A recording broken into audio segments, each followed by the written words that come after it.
Bonsoir à tous les valeureux qui ont affronté les événements et les éléments pour venir nous rejoindre pour cette conférence. Et j'en profite aussi pour saluer ceux qui nous suivent à distance pour cette deuxième conférence depuis la rentrée.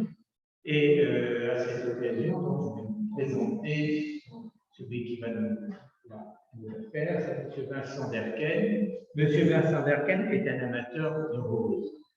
Et lorsqu'on se passionne pour un sujet, bien, on ne va pas s'empêcher d'en faire l'histoire, ne serait-ce que pour comprendre, pour approfondir, pour mieux connaître.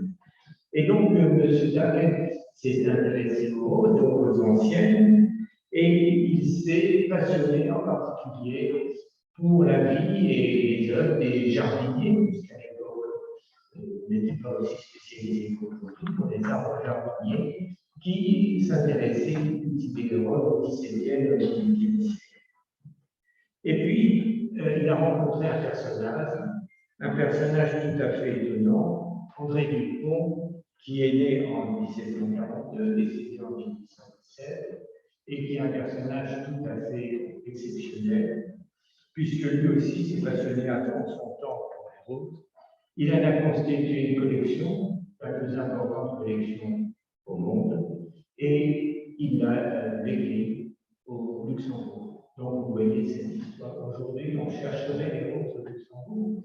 On en trouve comme il y en a quelque part, peut-être dans la partie du Sénat, mais à l'époque, donc, il a constitué cette collection qui, dans tout le XIXe siècle, était la référence en quelque sorte, mais je parle trop, parce qu'en fait, qui peut mieux en parler que moi, si ce n'est l'auteur de sa biographie, Vincent Derken, à qui donc, je sais d'abord.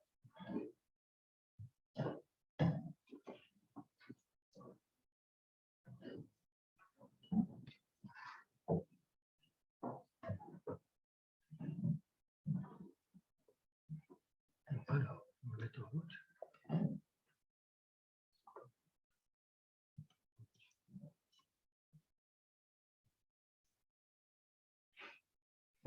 Merci, Monsieur le Président, pour vos propos et votre introduction fort élogieuse.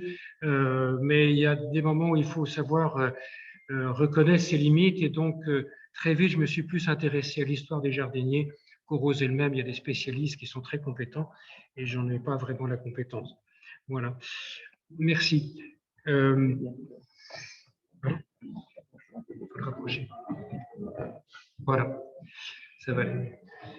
Et donc, pour commencer l'histoire d'André Dupont, je vais vous faire part d'une allégorie. Non, ça marche pas.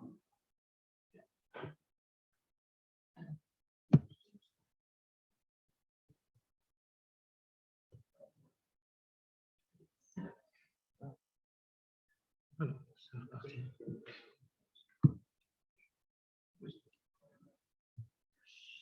Voilà, je voudrais vous parler du chêne et du rosier. Le chêne, c'est André Dupont qui se penche avec beaucoup d'affection sur ces tout petits rosiers. Et lui, qui a été peu connu, finalement, on va essayer de connaître sa vie. Non, ça ne marche pas, ce truc. D'accord. Bon, alors j'appuie comme ça. Je vous présente une princesse. C'est Élisabeth Thérèse de Lorraine, princesse d'Épinois et autres lieux pour faire court. Elle était descendante d'Henri IV. Elle était née en 1664. Elle habitait un bel hôtel, rue Saint-Antoine à Paris, l'hôtel de Mayenne, qui existe toujours à côté de l'église Saint-Paul. Vous voyez le profil de la Bastille au fond. Et nous sommes donc à Paris. Et pour cela, je vous présente un plan, le plan Roussel de 1731, donc c'est un petit peu plus vieux que notre histoire, mais il est assez représentatif. Je vais vous parler d'Étienne Joseph Dupont, c'est le père. Il est né vers 1697 et entre au service de cette princesse avant 1740. C'est le cas des choses. Il était marié à Marie-Joseph Trident, née en juillet 1709 au Luxembourg, pas le jardin, mais le pays. Étienne Joseph est un homme de confiance, valet de chambre tapissier de la princesse, puis concierge de cet hôtel particulier. Concierge d'un hôtel particulier d'une personne princière, à cette époque, c'est vraiment un rôle très important. C'est le rôle généralement le plus important dans la maison, donc l'ensemble du personnel de ces personnes.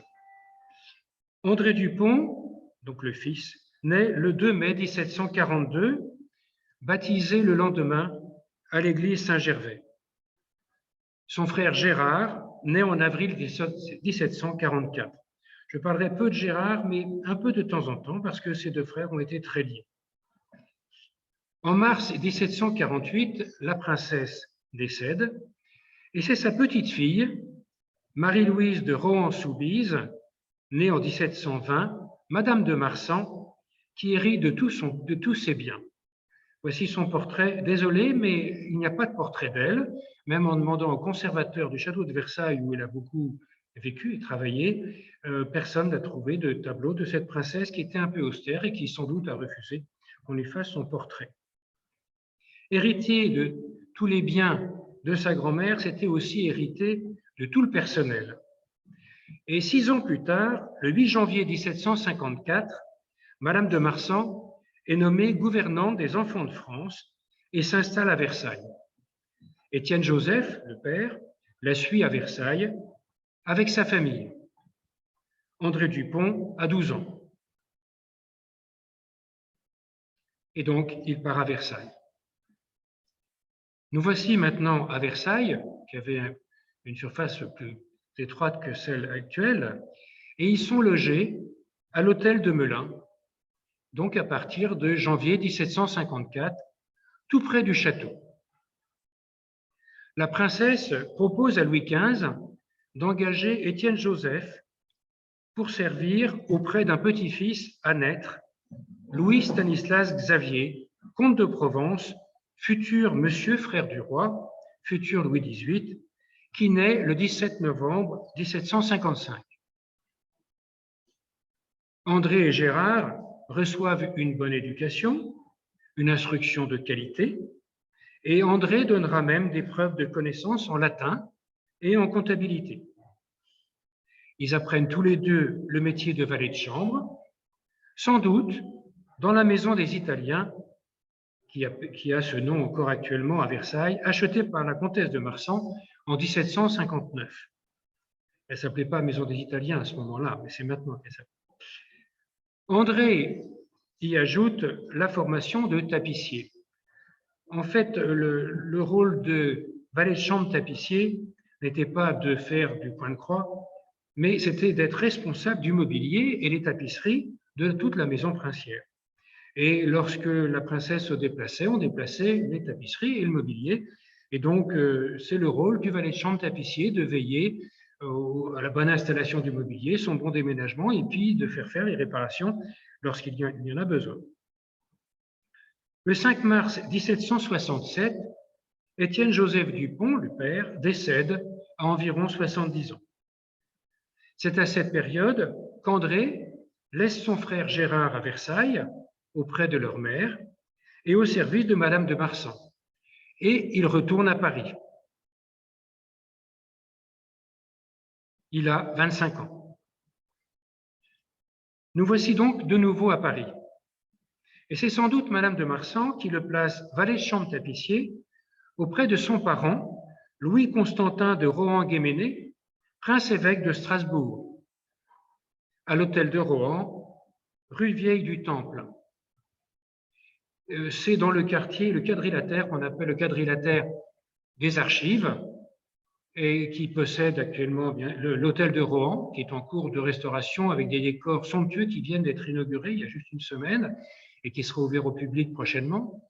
Et puis l'hôtel de Soubise, qui est un lieu d'exposition, rue des Archives. Et puis tous les hôtels particuliers du secteur ont petit à petit été achetés par les Archives nationales, plus des constructions sous Louis-Philippe pour y stocker toutes les archives. À 34 ans, Le 8 avril 1777, André se marie. Bon, alors, c'est pas ça ce que je voulais.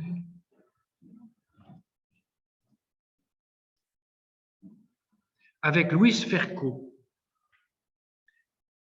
Elle a 28 ans. Et il se marie en l'église Saint-Sulpice, ce qui nous rapproche de votre quartier. On suppose qu'elle travaillait chez son Altesse Louis-Camille de Lorraine, beau-frère de Madame de Marsan. Et voici l'extrait des registres de mariage de l'église paroissiale de Saint-Sulpice. Le registre n'existe plus, mais par contre, l'extrait, on le retrouve aux archives nationales. Et voici la signature des deux jeunes mariés. Son frère Gérard se marie une dizaine de jours plus tard avec Marie-Henriette Fauvel, qui a 20 ans, en l'église Saint-Germain-l'Auxerrois. Elle demeurait alors au Palais des Tuileries, au service de Madame de Marsan, qui vient de quitter sa charge de gouvernante des enfants de France et s'est repliée vers Paris. Elle a vendu sa maison des Italiens au professeur Lemonnier, dont on parlera tout à l'heure. Gérard poursuit son office auprès de la princesse comme valet de chambre. Nous avons, avec ces deux mariages, une preuve des liens de fidélité entre les maîtres et leur personnel. André Dupont a maintenant 37 ans. En 1778, Louis XVI, roi depuis 4 ans, donne à son frère Louis Stanislas Xavier, monsieur, comte de Provence, qui a maintenant 23 ans, le palais du Luxembourg et ses jardins. Le 11 mars 1779, donc peu de mois après, Louis-Constantin de Rohan-Guéméné décède en son hôtel de Rohan. Et 3 semaines après, le 1er avril 1779, André Dupont débute l'office de concierge du palais du Luxembourg sous l'autorité du comte de Modène. En fait, on peut parler des palais, le Grand Palais et le Petit Luxembourg. Louise, sa jeune épouse, est lingère du palais. L'état de service de ces palais comporte 45 personnes. Et André perçoit le second traitement, après celui du gouverneur, 1800 livres par an.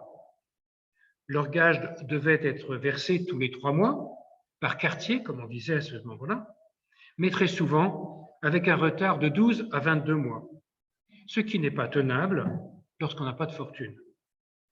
Et le 14 juin 1782, à 40 ans, il obtient alors en supplément une place à la Poste aux Lettres comme distributeur en chef, aux appointements de 2000 livres et gratification de 4000 livres, ce qui au total lui faisait des revenus conséquents.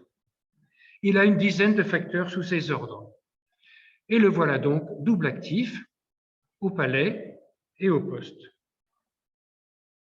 Et Dupont écrira que c'est la reine Marie-Antoinette qui lui aurait obtenu ces 2 emplois.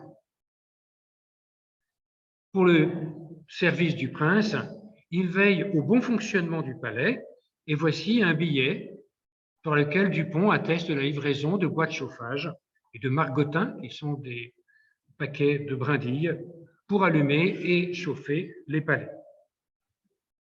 Ce métier de concierge lui donne aussi la responsabilité d'avancer de menus frais ou de moins menus frais et de prendre des décisions. Et quand le prince n'est pas présent, ce qui est très souvent le cas, et quand le gouverneur n'est pas présent, cet homme allait souvent prendre les eaux, André doit prendre des décisions, donc il se renseigne auprès des maisons princières, par exemple du comte d'Artois, le frère du comte de Provence, et par exemple, lors d'un deuil, il décide de faire porter le deuil par le personnel du palais, et puis ensuite on le lui reproche. Donc André va faire des observations, va faire une réclamation. C'est la première réclamation qu'il fait. Il y en aura d'autres. Monsieur avait son caractère et voulait faire valoir ses droits. Examinons maintenant le quartier du Luxembourg. Il y a le palais et ses jardins, le clos des Pères Chartreux, qui va en pointe jusqu'à l'Observatoire, des terrains des Pères Chartreux hors la clôture à l'ouest, bordés par la rue Notre-Dame-des-Champs. On peut également situer l'église Saint-Sulpice, tout à fait en haut de la photo, et les communs du palais, qui sont en face du Petit Luxembourg, de l'autre côté de la rue de Vaugirard.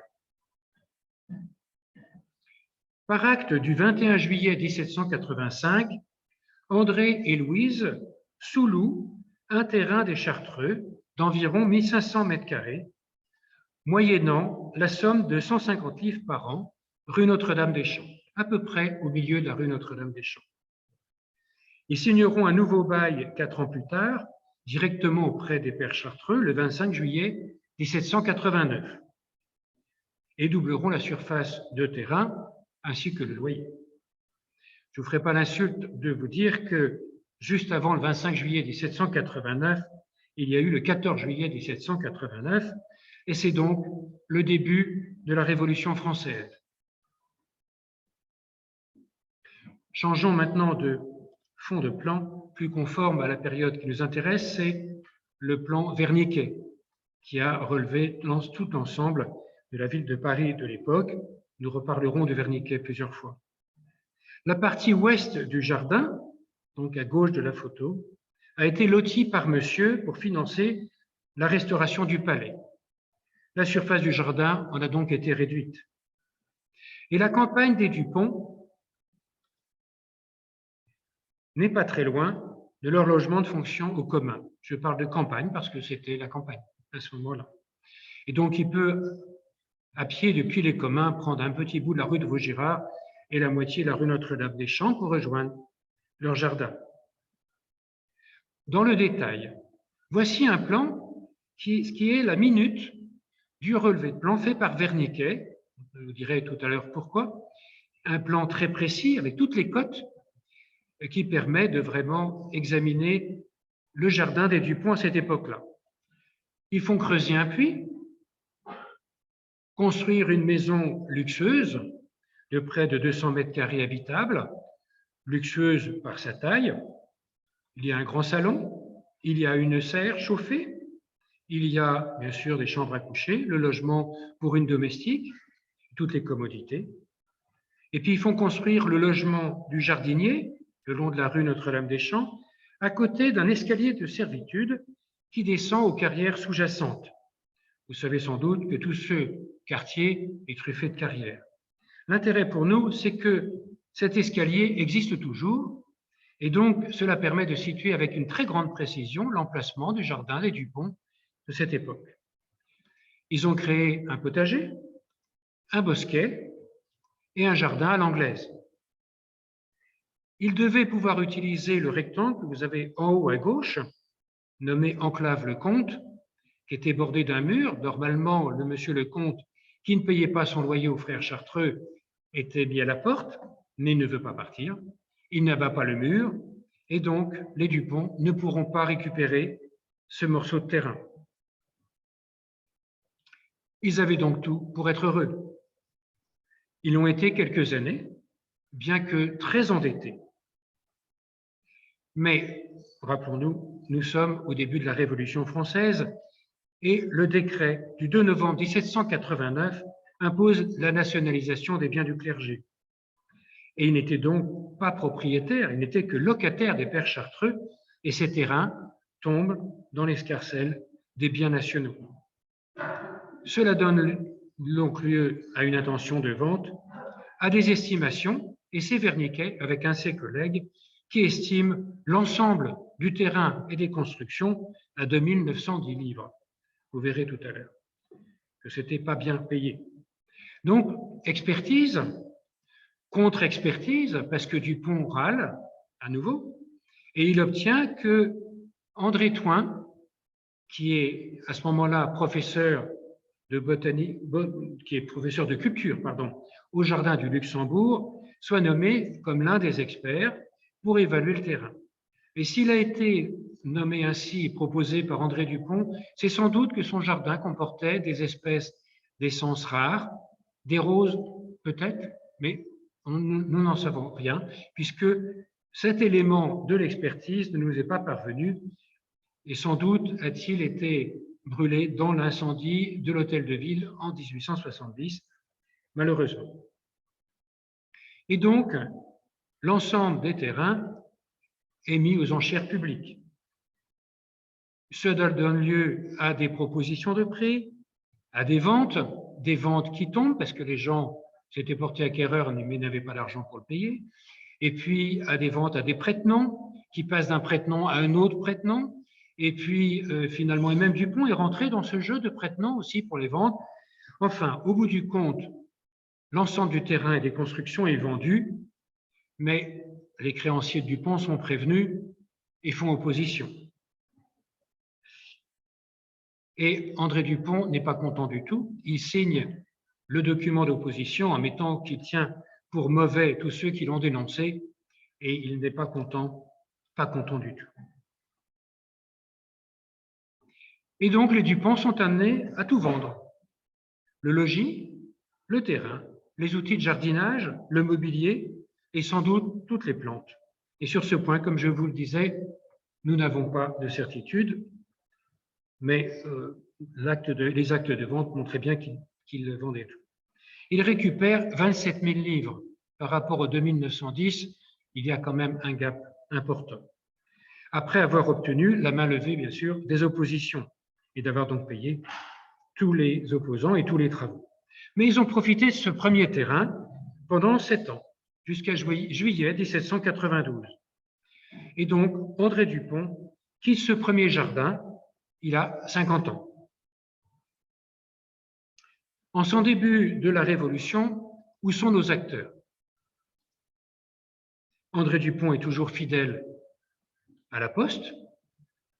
Madame de Marsan est partie dès le début de la Révolution pour Bruxelles, en fait sans doute dans sa seigneurie de Braine-l'Alleud, qui était tout proche de Bruxelles, puis elle ira s'exiler plus loin. André Dupont est toujours concierge du Luxembourg et son épouse Louise, lingère et couturière. Ils sont installés au premier étage des Communs, côté rue Garancière. Les Communs qui ont été transformés mais qui sont toujours propriété du Sénat actuellement. Et ils disposent d'un logement avec plusieurs pièces, plus cuisine et commodité, et puis Louise dispose d'une lingerie que vous voyez ici. À la Poste aux Lettres, il est maintenant, depuis 1 an, dans les services de la comptabilité. Donc, il va moins sur le terrain avec les facteurs et il va donc surveiller la comptabilité de la Poste. Son frère Gérard, qui se trouve sans emploi puisque la comtesse est partie et a émigré, a été recruté comme facteur depuis 1 an. On peut penser aussi qu'il y a eu quelques influences pour lui procurer ce poste. Dès le 11 juin 1791, le comte de Modène, le gouverneur du palais, part en cure et puis ensuite, il émigre. 10 jours après, le comte de Provence part pour les Pays-Bas, abandonne sa maison, c'est-à-dire l'ensemble des bâtiments et toutes ses propriétés, mais aussi tout son personnel, et il va ensuite errer vers Bruxelles, Coblence, Mito, actuellement Jelgava en Lettonie, Varsovie, et puis l'Angleterre. André poursuit son service de concierge, mais sans salaire à compter d'avril 1791, et ainsi prodéo jusqu'à la fin de 1796. Il surveille les lieux, les archives du prince, les œuvres d'art, on lui en rendra justice, et il préserve ainsi les archives du comte de Provence qui étaient stockées dans le palais du Luxembourg, et de magnifiques registres qui nous sont ainsi parvenus en très bon état. Celui que je vous présente, il y en a une quinzaine minimum aux archives nationales. Ce sont des très gros livres qui font 60 à 70 cm de haut, 40 cm de large, 15 à 18 cm d'épaisseur, dorés sur tranche, et vous voyez que la place était écrite en très gros caractères et qu'il y avait des grandes marges. Et ces registres rassemblent l'ensemble des comptes rendus des réunions de travail du comte de Provence avec les personnes qui travaillaient avec lui, et c'est la copie des mémoires qui lui sont présentées, et avec la mention « bon », par exemple, comme vous voyez, lorsque le prince a donné son accord, ou des commentaires. Et il se trouve que récemment, il y a 1 an, le Sénat a pu trouver dans une salle de vente quelques documents originaux qui ont été présentés au comte lors d'une de ces réunions et dont on retrouve le texte exact et le commentaire dans ces livres. Sauf un, d'ailleurs, qui concernait André Dupont. Toujours la Révolution, il s'enregistre à la section de Luxembourg, dans la compagnie du capitaine Damas. Il obtient sa carte de sûreté. C'est aussi une période à ce moment-là favorable aux dénonciations. Et il est mis 2 fois, brièvement, en prison. Et donc, il proteste, c'est son caractère. Et les protestations vont jusqu'au ministre de l'Intérieur de l'époque. Il est donc soutenu en raison de ses responsabilités de gardien de séquestre. Et donc, il ne reste pas très longtemps en prison, même pas une journée. Après la chute de Robespierre et la fin de la Terreur, donc le 9 Thermidor, 27 juillet 1794, André Dupont poursuit toujours son office de gardien des séquestres sans salaire. Le directoire est décrété fin octobre 1795 et c'est André Dupont qui l'installe au Luxembourg. Les directeurs s'installent au Luxembourg, au Petit Luxembourg, puis certains comme Barras dans le Grand Palais, ils s'installent le 2 novembre 1795. Et Louis-Marie de la Révélière-Lépeau, l'un des 5 premiers directeurs, le dit expressément dans ses mémoires, en citant Dupont. Mais sur dénonciation, Barras lui retire sa place de concierge bénévole. Alors, que fait André Dupont? Bien sûr, il rejambe. Et Barras lui fait alors justice. Pour ses loyaux services, fin 1796, Barras lui permet de s'installer dans une petite maison avec jardin, la maison Pibrac, dénommée aussi Petit Gouvernement, située au bout du jardin, le long de la rue d'Enfer. La rue d'Enfer, dans cette partie-là, c'est l'actuel boulevard Saint-Michel. Je vous présente ce plan qui n'est pas du tout contemporain de Dupont, parce qu'il date de 1739, le plan Turgot, d'abord parce qu'il est très beau, et puis parce que ça le permet de voir tous les bâtiments qui existaient à cette époque, dont le Grand Palais, avec ces 2 séries de pavillons. Maintenant, il y a 3 séries, quand même, quelques années plus tard, on a construit une 3e série de pavillons, et Pauline de Bionne pourra dire quand précisément. Et donc, cette maison Pibrac était une maison qui avait reçu des personnes de qualité. Elle était disponible, on la prête à André Dupont. J'insiste sur le mot prête. André Dupont a maintenant 54 ans. Revenons au plan Wernicke. Donc, nous retrouvons le palais et ses jardins. Le premier jardin d'André Dupont, en bas à gauche, rue Notre-Dame-des-Champs, et maintenant le 2e jardin, le long de la rue d'Enfer, un petit jardin. Donc, il dispose maintenant d'un nouveau jardin, rue d'Enfer, en bord du reste du jardin de Luxembourg, d'un peu plus de 600 mètres carrés. Et c'est le début de sa rosimania. Il constitue son école de rosiers. On appelait à ce moment-là école, dans le domaine botanique, la collection de toutes les espèces et variétés qui pouvaient exister à cette époque-là. Peu de variétés horticoles, en fait, à ce moment-là. Et il précisera, parlant de lui-même, ayant quelques loisirs, le besoin de l'occuper et du goût pour la botanique, il entreprit, comme objet d'utilité, l'histoire et la monographie du genre rosier, que le petit local qu'il occupe lui permit de l'établir. Et pour cela, il met à contribution tous ceux qui peuvent aider, et principalement des personnes du Muséum d'histoire naturelle, Louis-Guillaume Lemonnier, qui n'y est plus, qui était avant, dont j'ai parlé tout à l'heure, mais Antoine Laurent de Jussieu, René-Louis Desfontaines, tous les 2 botanistes, André Thoin, qui est maintenant professeur de culture au Muséum, et son frère Jean, qui est directeur, lui, des cultures, Deleuze, Delaunay, et en dehors du Muséum, Louis Bosc, Jacques Martin-Sels, dont on parlera tout à l'heure, qui est un horticulteur installé à la barrière de Montrouge, Desmet, qui est un horticulteur installé à Saint-Denis et qui produira beaucoup de roses, Louis-Claude Noisette, qui est à l'origine d'une collection de roses qui s'appelle les Roses Noisettes, qui existe encore actuellement, et qui aura un très grand jardin rue Saint-Jacques. André Dupont commence à constituer son herbier. Et voici une étiquette qu'il met pour indiquer le contenu de ces herbiers. Et je vous présente 2 photos de planches de son herbier, les plus belles. Ce sont des photos prises le jour où nous avons pu, 2 siècles après Dupont, mettre un nom sur cet herbier qui était totalement anonyme dans les collections du Muséum d'histoire naturelle au Grand Herbier, un herbier historique.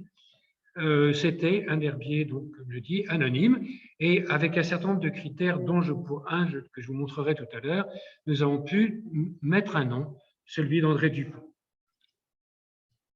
Et il s'intéresse aux bizarreries de la nature. Malheureusement, il aurait pu collectionner beaucoup de roses horticoles de cette époque-là, c'est pas ce qu'il a fait. Il a repéré des choses comme par exemple cette rose qui a des folioles un petit peu étranges, très développées, ou alors l'implantation de feuilles 5 au même niveau, ce qui est exceptionnel. Donc il met ça dans son herbier.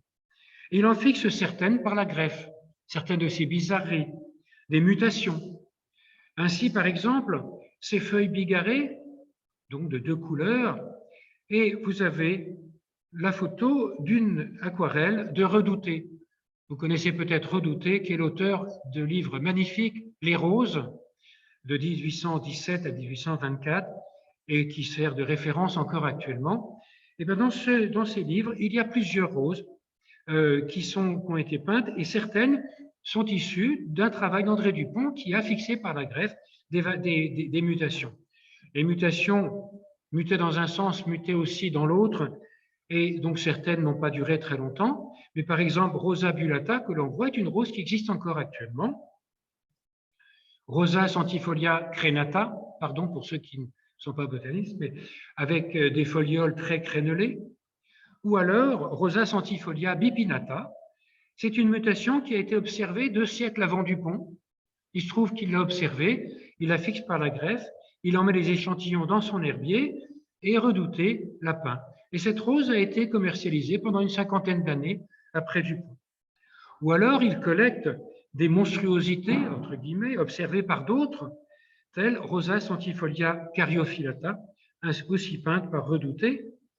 Et le botaniste Poiret va cueillir dans le jardin de Dupont un échantillon de ce rosier pour en faire une planche d'herbier. Et dans le grand herbier du muséum, il y a l'herbier Poiret, et donc une planche sur cet herbier où il met bien qu'il a pris ses échantillons dans le jardin de M. Dupont.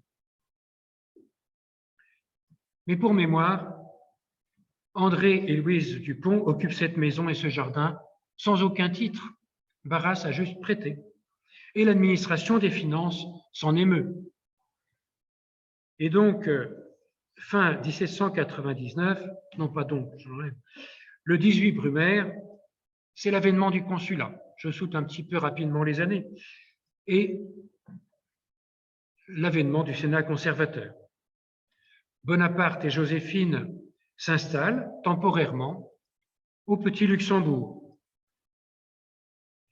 C'est sans doute l'occasion d'une première rencontre entre lui et Joséphine.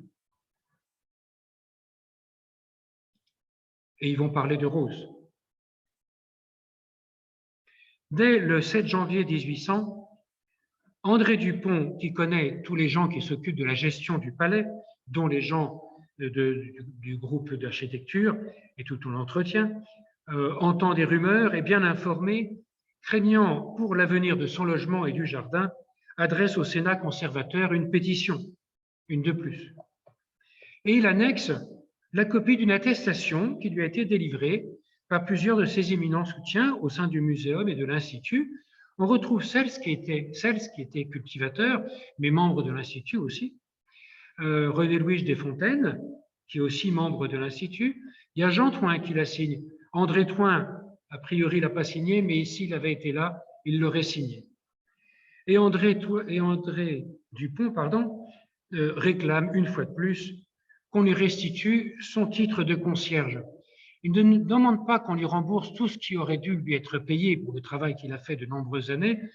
Il ne demande pas ça du tout. Il demande simplement son titre. Et plus d'une fois, il va réclamer, il est très attaché à son titre de concierge du palais et on ne lui redonne pas.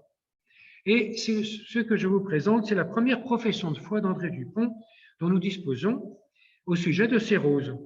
de la collection importante et unique, comme il dit, qu'il a rassemblée. Sur les travaux qu'il compte engager pour rédiger une monographie sur le genre rosier, et il répète qu'il s'est procuré, par ses soins et dépenses, la collection la plus complète qui existe nulle part du genre des roses en plantes vivantes, tant indigènes qu'exotiques. Il expose que son travail exige un temps long et qu'on ne peut pas le déménager comme ça tous les 15 jours. Bon, c'est bon pour une fois, il va pouvoir rester sur place. Mais en 1801, le débat sera relancé. Il devra alors payer un loyer. Nous allons passer en 1802 une année qui commence très mal pour lui. Son épouse Louise décède sans enfant. Il ne s'en remettra jamais. Et d'un autre côté, sur le plan de sa vie publique, 1802 est aussi l'année de son entrée dans le monde de la référence littéraire par le botaniste cultivateur, des livres écrits par Dumont de Courcet, qui fera référence à cette époque, et qui écrit à son chapitre des roses qu'il a pu visiter le jardin d'André Dupont, qu'il a pu prendre des échantillons.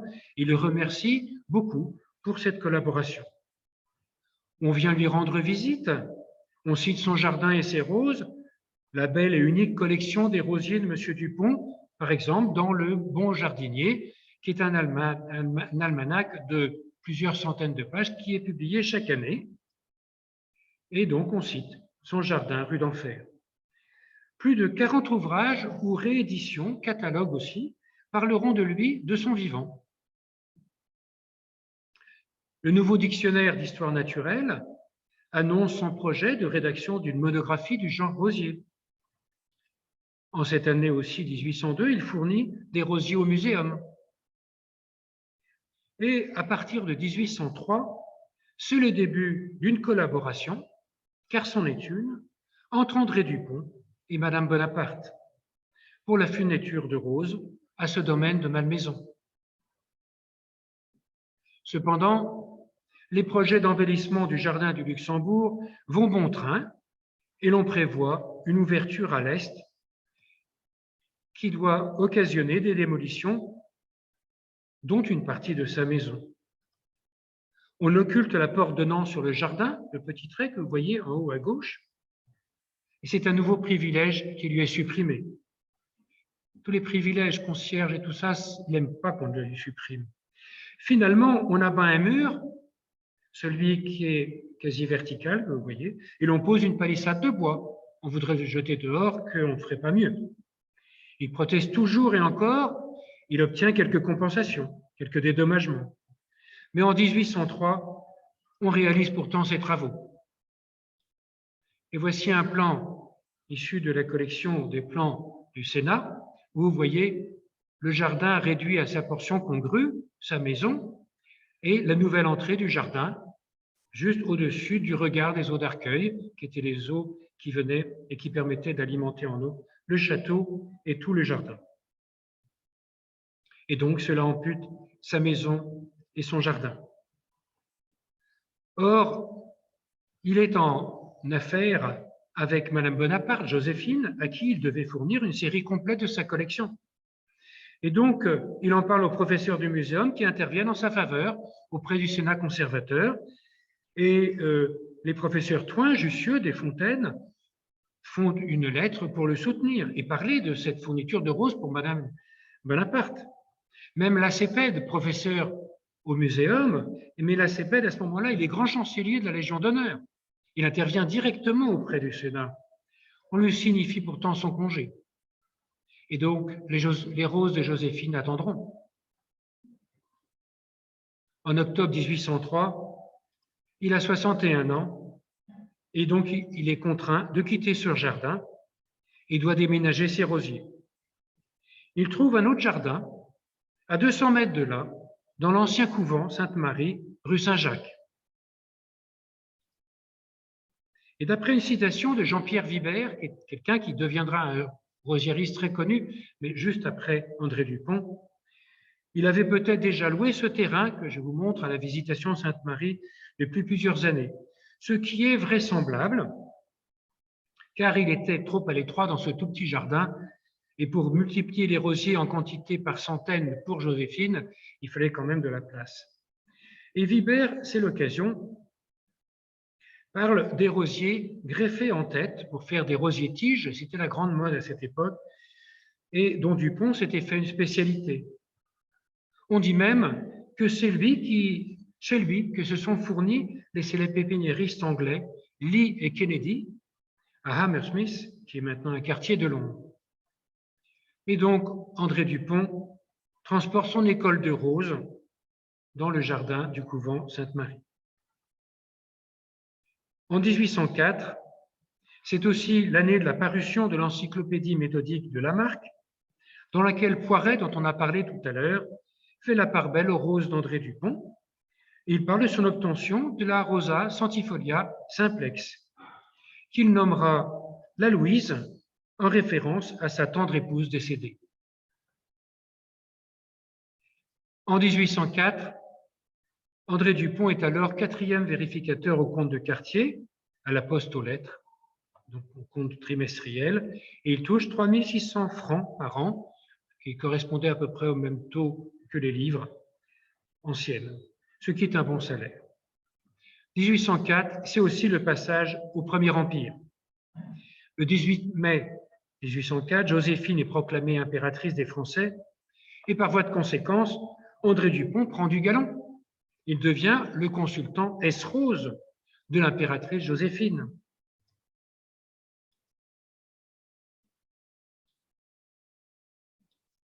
En 1805, au muséum André Thoin, qui note toutes les entrées végétales, inscrit la réception de 5 drageons de nouvelles variétés données à Dupont le Rosiman, ce qui est un qualificatif très élogieux.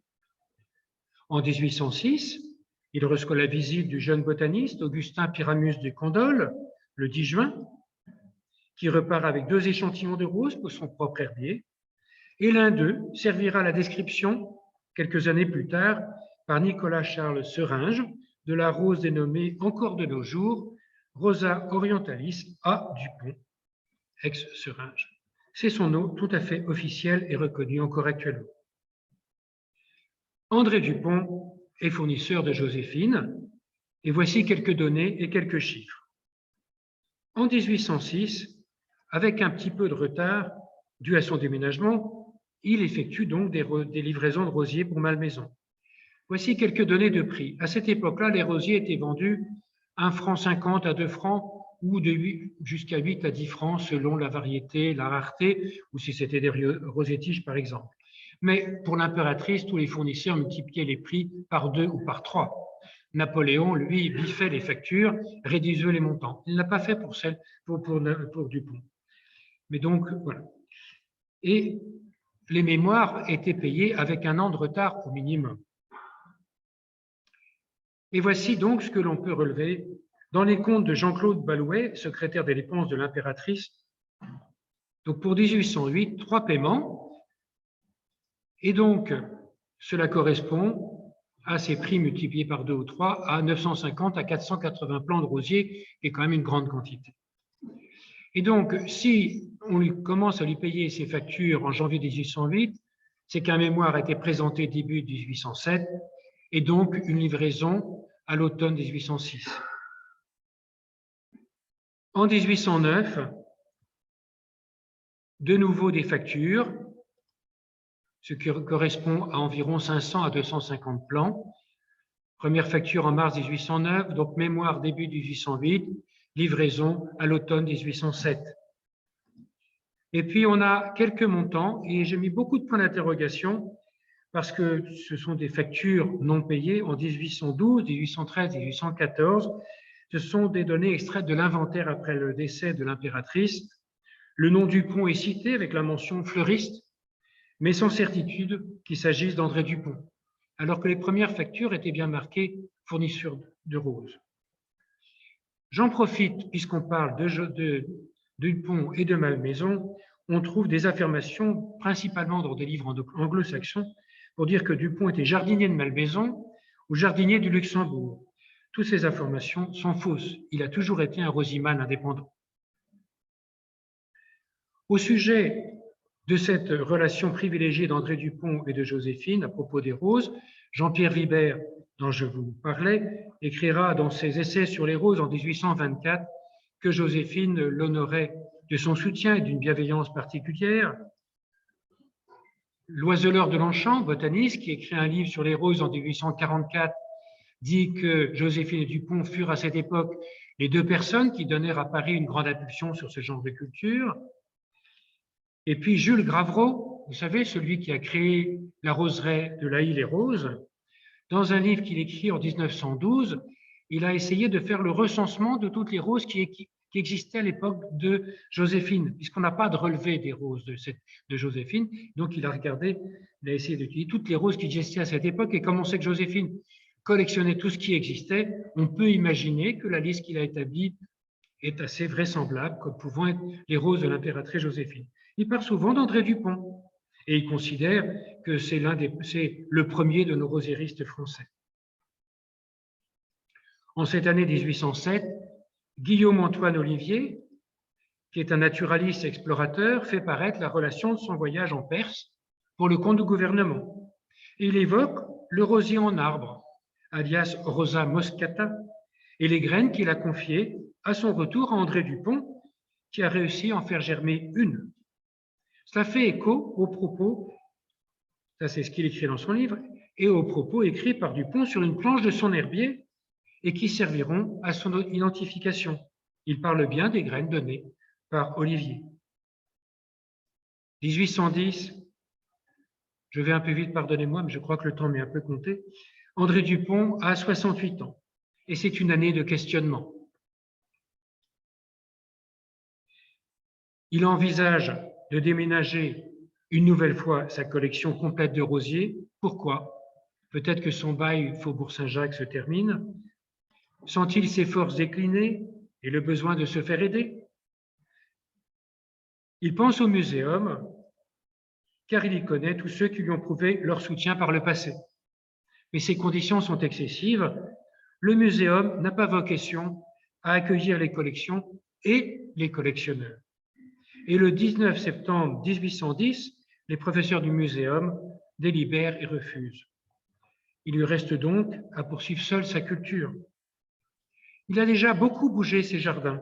Souvenez-vous, rue Notre-Dame-des-Champs, rue d'Enfer, rue Saint-Jacques. Mais il se sent âgé, trop seul, il recherche un peu de chaleur familiale et il trouve un jardin à louer dans le nord-est parisien, au numéro 8 de la rue des Fontaines Nationales, rue Fontaine-au-Roi, et un logement dans l'immeuble mitoyen, au numéro 10, où habitent son frère et sa belle-sœur. Il doit donc transférer son école de rosier en cet automne 1810. Encore un nouveau jardin, c'est son 4e. En 1810 toujours, Madame de Genlis, qui a écrit beaucoup de livres, parle de lui, parle de ses rosiers à fleurs bleues, à feuilles de chou, à œillets. Les ouvrages spécialisés n'ont jamais cessé de faire ses éloges, de parler des graines rapportées par Louis Bosc, dont je vous ai cité le nom tout à l'heure, lors de son voyage en Amérique, et qu'André Dupont, une fois de plus, a été le seul à savoir faire germer. On évoque encore la nomenclature qu'il prépare. Et en octobre 1811, il se lance lui-même dans la publicité rédactionnelle, ce qui est étonnant de sa part, alors qu'il voulait tout abandonner. C'est peut-être que le moral remonte. Son plan de Rosa berberifolia n'a pas souffert du transfert. C'est une rose très étrange qui pousse dans ce qu'on appelait la Perse à ce moment-là. Vous voyez que les feuilles, ce ne sont pas des feuilles normales de rosier, mais c'est quand même, il fait partie de la famille des rosiers. Et en 1812, André Dupont peut donner une fleur à Antoine Laurent de Jussieu pour compléter son propre herbier. Et l'herbier, il avait déjà une planche avec un échantillon donné par André Michaud, qui était revenu de Perse encore quelques années avant. Mais cette année est une année encore heureuse, j'allais faire une erreur, parce que son frère et sa belle-sœur sont devenus d'heureux légataires de la part de Madame de Marsan, qui est décédée à Linz, en Autriche, le 4 mars 1803. Et le 15 juin 1813, 10 ans après, c'est la fin d'une longue procédure judiciaire en leur faveur et qui fera jurisprudence s'ils ont touché quelque chose. Donc cette année 1813, ils devraient être heureux. Mais en l'année 1814, c'est l'année où il a 72 ans et c'est l'année du grand abandon par étapes. Il ne se console toujours pas du décès de sa chère Louise. Peut-être ressent-il quelques infirmités peu compatibles avec la poursuite de ses activités de rosiman.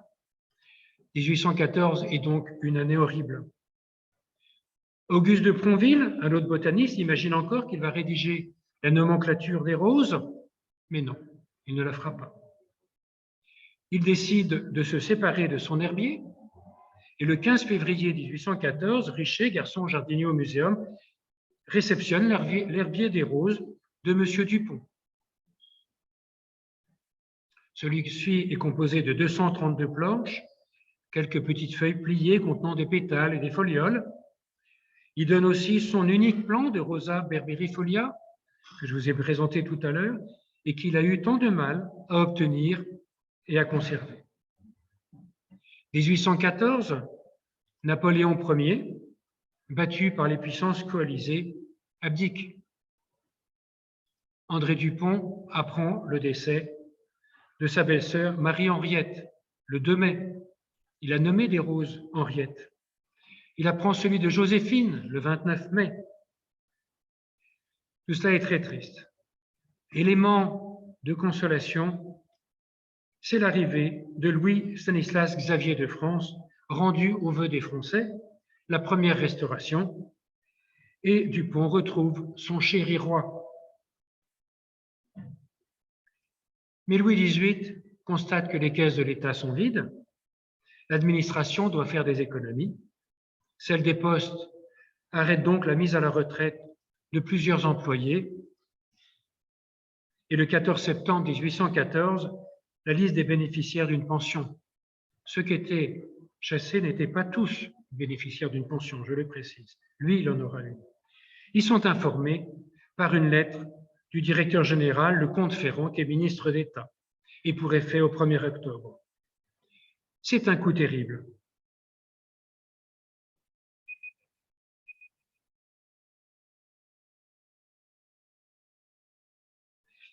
André Dupont n'apprécie pas du tout cette décision. Après 32 ans, 3 mois et 6 jours d'activité à la Poste, il se sent abandonné par l'amitié des grands. Il va le faire savoir par une correspondance renouvelée. Et il écrit des pétitions et des lettres. Et il écrit même une lettre à la duchesse d'Angoulême, fille de Louis XVI et de Marie-Antoinette. Mais la réponse est irrévocable et le comte Ferrand le lui confirme personnellement. André Dupont est à la retraite au 1er octobre 1814. Il voit ses moyens financiers diminuer. Il ne pourra plus entretenir sa collection de roses. Il doit s'en séparer pour de bon. Que fait-il? Il est repris par son géotropisme naturel et c'est au palais du Luxembourg, au jardin du Luxembourg, qu'il pense pour établir sa collection, là où il y aura des gens compétents pour s'en occuper. Il retourne sur son lieu d'élection. Il y rencontre Louis Toussaint Charpentier, jardinier en chef, qu'il connaît depuis au moins 34 ans. Et il rencontre enfin Charles-Louis Huguet de Montaran, comte de Sémonville. Et depuis le 4 juin 1814, celui-ci est grand référendaire de la Chambre des Pairs, qui a remplacé le Sénat conservateur. Et Dupont lui offre sa collection. Un endroit est trouvé auprès du palais, et fin octobre 1814, début décembre, Charpentier prépare les plates-bandes de plantation. Et entre le 26 et le 31 décembre 1814, Charpentier effectue, je le cite, le levage de la collection de rosiers d'André Dupont au nombre de 500 pieds, leur transfert de la rue Fontaine-au-Roi au Luxembourg et leur plantage dans le nouveau carré. Lors des 4 derniers jours de 1814, les rosiers d'André Dupont sont donc installés à l'ouest du palais. André Dupont déménage au début 1815 dans un nouveau logement et il s'installe au 23 de la rue Vieille Estrapade, à 2 pas du jardin du Luxembourg, avec sa domestique Scolastique Parmentier.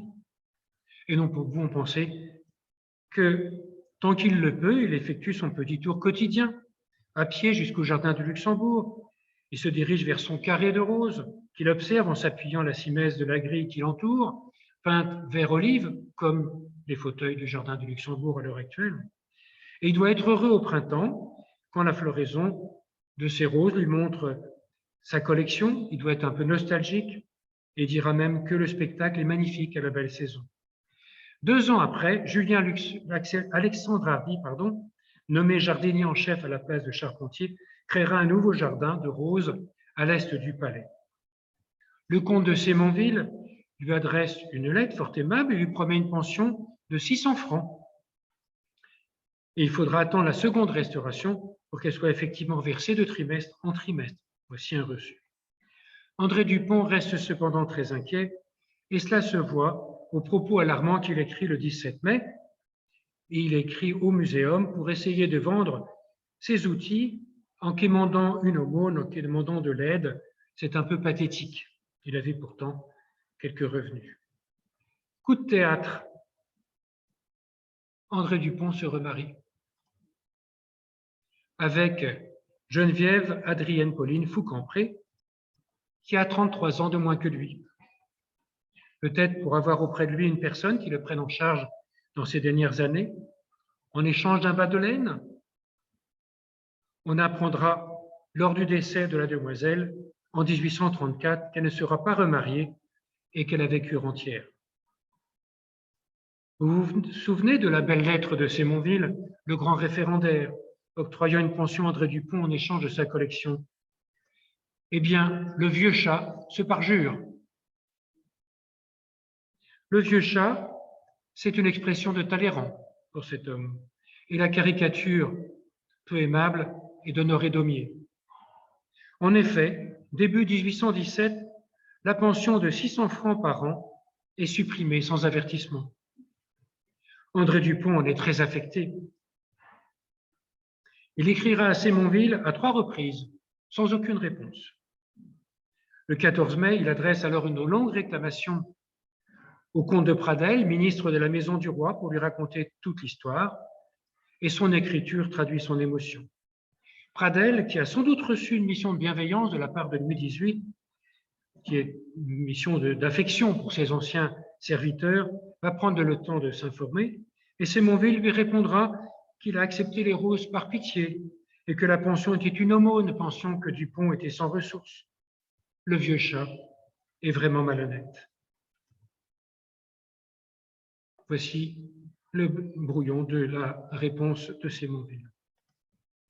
Malgré son désespoir d'avoir été trompé, André Dupont a peut-être eu encore la force de venir admirer ces chères roses dans le jardin du Luxembourg, là où actuellement, devant la grande orangerie, se trouve le jardin de la Roseraie, sa Roseraie. Le 6 août de cette année 1817, sa jeune épouse le place dans une pension bourgeoise au 97 rue Mouffetard à cause de ses infirmités. Il y est installé avec ses meubles, quelques vestiges de sa période faste de concierge de monsieur, sa perruque, son chapeau à 3 cornes, sa veste de soie brodée en couleur et le portrait de sa première épouse. Et Scolastique Parmentier, sa domestique, l'accompagne. Il y décède le 27 octobre à 75 ans. Je ne sais pas si j'ai encore le temps. Un petit peu. Que nous a laissé André Dupont? Ses catalogues. Celui de 1809-1810 est introuvable, sauf peut-être cette demi-page que je vous présente, que nous avons découverte dans son herbier au muséum. Celui de 1813 qui a été publié par Torry, le botaniste qui a fait les commentaires du livre des roses de Redouté, qui a été publié par Torrey en 1819, et il fait la liste des roses de 1813 de Dupont. Il liste 218 roses classées en 31 sections. Et le botaniste Johann Gerd Krusmann, qui est un botaniste allemand, a dit en 1982 que c'était la première tentative connue de classification du genre Rosa. Il nous a laissé son herbier, que nous avons identifié au sein de l'herbier historique du muséum, et sont surtout des monstruosités. Ces observations, s'il avait pu avoir l'idée de collectionner toutes les roses livrées à Joséphine, nous aurions enfin au moins la liste des roses de Joséphine. Mais ce ne sont pas celles-là qu'il a mises dans son herbier, il a mis des monstruosités. Mais des variétés et des échantillons, je vous en ai montré tout à l'heure, de roses horticoles de l'époque, qui pourraient bien être les échantillons les plus anciens que nous connaissions. Et puis, cet herbier contient un indice majeur qui principalement a permis de l'identifier, c'est le dépassant d'une pochette. Vous voyez marqué Ferko et Cels, une pochette de roses à nommer. Cels, nous en avons parlé, il est connu dans le domaine horticole, mais Ferko, personne ne connaît ce nom dans le domaine horticole, sauf que Ferko, c'est le nom de l'épouse d'André Dupont. Et donc, ça permet d'identifier, parmi d'autres choses, mais en particulier de façon très forte, que cet herbier était bien celui d'André Dupont. Il nous a laissé sa renommée en France, j'insiste, pour les mots premiers, parce qu'il y a eu d'autres premiers, même avant lui, à l'étranger peut-être, en Allemagne en particulier, c'est le premier collectionneur amateur de roses en France, le principal fournisseur de roses de Joséphine la Malmaison, importateur de roses d'Angleterre, des Pays-Bas, d'Italie, premier cultivateur de roses pour les commercialiser, premier fondateur d'une école de roses en France, premier semeur de rosiers, comme on disait à ce moment-là, pour de nouvelles variétés, premier rédacteur d'un classement scientifique de roses, créateur et fixateur de roses à partir de ses observations. Je vous ai parlé un petit peu de toutes ces choses-là. Et est-ce que je vous parle d'une première dont on parle principalement dans les livres anglo-saxons, où l'on dit que Dupont a été le premier à réaliser la pollinisation artificielle des roses? Ben non, c'est pas lui. Rien dans les documents qu'il a fait, rien dans les écrits de son époque peut dire qu'il a été le premier à faire ça. Donc, on trouve souvent dans des livres des choses étonnantes. Et je vous parlais des livres des roses redoutées. Torrey a écrit, par exemple, que Dupont était né en 1856. Non, on a son certificat de naissance, il est né en 1842. Et c'est pas parce qu'un livre a été publié en 1817, en 1824 ou plus tard, enfin, dans ces années-là, qu'il écrit des choses forcément authentiques. Voilà, c'est un exemple. Et puis, il y a 3 roses qui portent ou qui ont porté son nom. La rouge que vous voyez sur la gauche s'est appelée Rosa gallica pontiana, dédiée donc par Redouté et Torrey. Maintenant, elle s'appelle manteau pourpre. Et puis, sur la droite, celle qui est une grande photo, la grande avec des grandes étamines jaunes, une rose magnifique qui n'est pas remontante, mais au printemps, elle dégage un parfum que l'on sent à 50 mètres à la ronde, et qui s'appelle Rosa du Pontilly, et qui s'appelle ainsi actuellement. Et puis celle qui est en haut, c'est Rosa orientalis Dupont, dont je vous ai parlé tout à l'heure. Voilà, merci. Merci à vous d'avoir écouté tous mes propos. Merci, et je fais toute la liste de tous les organismes et les lieux détenteurs d'archives, de grimoires, de livres en France, à l'étranger, et qui accueillent gratuitement les gens pour faire des recherches. Et puis beaucoup de gens qui m'ont donné des renseignements, des idées, et tout particulièrement Pauline de Dionne qui se cache et qui est là-bas, et qui est mon archiviste préférée, celle du Sénat.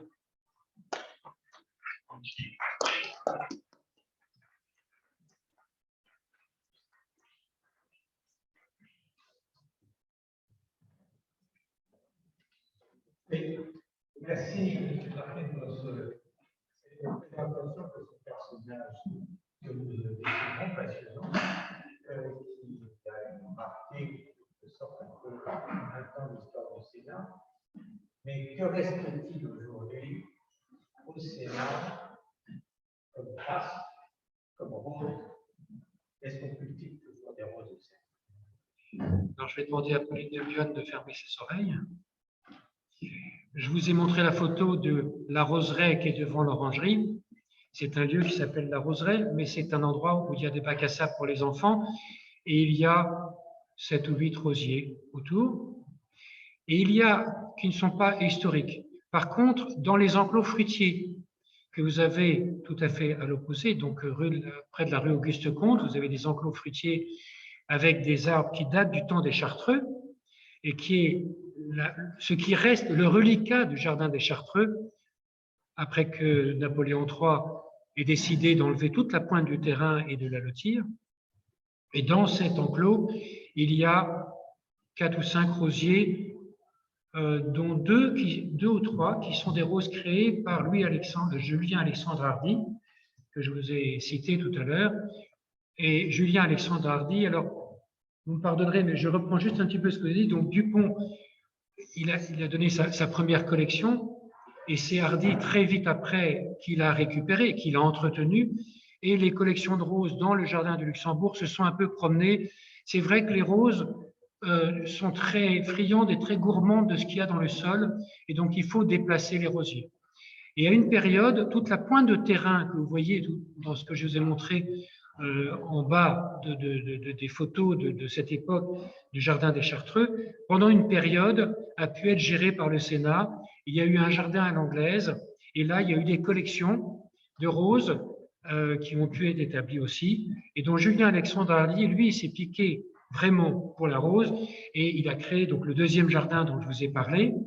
Et en fait, dès qu'il entendait parler d'une rose quelque part, il faisait donner tout le monde pour aller en chercher. Comme c'était un grognard de l'armée de Napoléon, il a fait ses entrées dans l'armée de Napoléon, et donc il a pu, avant le départ de Napoléon, demander à quelques-uns, dans les expéditions en Espagne par exemple, de rentrer dans un monastère et d'aller piquer, il n'y a pas d'autre mot, d'aller réclamer gentiment, mais on ne pouvait rien refuser, les rosiers qu'il ne connaissait pas et qui venaient de là-bas, il les a plantés. Et donc ensuite, Julien Alexandre Hardy a créé beaucoup de roses, dont une rose qui s'appelle Madame Hardy, qui existe toujours et qui est plantée dans un des enclos du Luxembourg, une rose blanche avec un petit cœur vert, que l'on dit être la plus belle rose blanche, très parfumée, et qui date de 1831, contrairement à 1832 qui est dit, mais dans un des documents trésors du Sénat, il y a un catalogue qui a été créé par le Julien Alexandre Hardy en 1837. Mais ça, c'est une autre histoire, on pourra peut-être faire une conférence dessus, et qui précise bien toute cette collection de roses.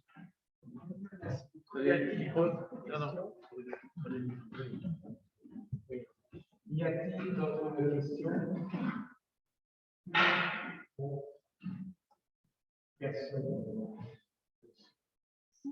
À la même maison, il y a un peu de roses. Oui, est-ce que vous voulez répéter la question? À la même maison, des roses anciennes. À Malmaison? Pardon. Oui, alors Malmaison, Gravereau dont je vous ai parlé tout à l'heure, alors les roses de Joséphine ont disparu très vite parce que Joséphine est décédée très vite de façon impromptue, puis Napoléon est parti vite, et donc les roses ont été pillées, comme le jardin de Malmaison a été pillé après la mort de Joséphine. J'ai tout lieu de penser qu'une bonne partie se retrouvait dans la collection d'un passionné de roses qui était organiste à Dole, dans le Jura, parce qu'un général de Napoléon qui a suivi Napoléon en 1815, avant qu'il ne parte à l'île d'Elbe, Napoléon est passé 3 jours à Malmaison. Et ce général Bernard était avec Napoléon, et cet horticulteur organiste de Dole a fait l'état de sa propre collection. Il dit qu'il y a 118, je crois, variétés de roses qui lui ont été données par le général Bernard et qui venaient de Malmaison. Et puis récemment, j'ai eu le contact d'une personne qui fait des recherches à Orléans. Il y aurait un jardinier d'Orléans qui aurait eu des rosiers de Malmaison. Est-ce qu'il les a achetés? Je ne sais pas. Donc il n'y avait plus de rosiers à Malmaison. Et Jules Gravreau, qui a créé la roseraie de la Île des Roses, ayant fait cet inventaire des roses qui existaient, il en a compté 250 à l'époque de Joséphine, et il a pu créer une roseraie à Malmaison où il y avait 197 variétés, je crois.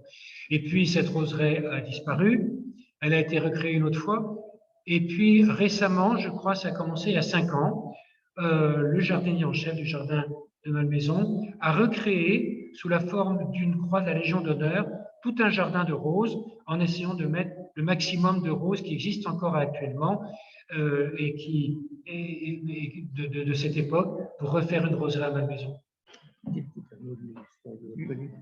Donc, merci bien pour toutes ces explications. Donc, deux choses, je voulais vous dire que M. Vincent Berger a publié un ouvrage, la biographie de Dupont. Donc, il va en là, je peux présenter, je ne sais pas. Oui. Et d'autres, oui. Je peux en dire. Oui, alors, ce livre, en fait, je vous ai dit 10% de ce qu'il y a dans le livre, parce que il faut parler des gens qui vivaient en même temps que lui, il fallait parler d'autres choses. Donc, ce livre, je ne le commercialise pas moi-même. Les personnes qui ont accès à Internet peuvent le commander sur Internet. Vous reprenez le titre de la conférence ou même l'affiche que vous avez dû voir. Si vous tapez André Dupont, un palais des roses, vous tapez mon nom, ça apparaîtra immédiatement et vous le trouverez chez un imprimeur à la demande qui s'appelle BOD, Books on Demand, et il y a un onglet librairie, vous pouvez le commander là. Vous pouvez aussi le commander chez votre libraire en donnant ce titre. Si vous voulez, j'ai quelques petites cartes de visite, on peut noter dessus le nom, le numéro ISBN et votre libraire vous le procurera sans aucun problème. Encore un grand merci pour cet exposé passionnant. Et ce sont donc les blocs aussi sont des monuments, vous l'avez rappelé. Oui, oui, mais éphémères. Des monuments pierre, vraiment éphémèrement, puisqu'ils sont gagnés. Voilà, et ça c'est la vie. Et donc maintenant, je vous donne rendez-vous pour la prochaine conférence, donc le 9 décembre, et nous aurons M. Gonzalez, le secrétaire général de la Société de géographie, nous présentera l'histoire bien ancrée dans le 6e arrondissement de la Société de géographie. Voilà. Et donc, en attendant, bonne soirée.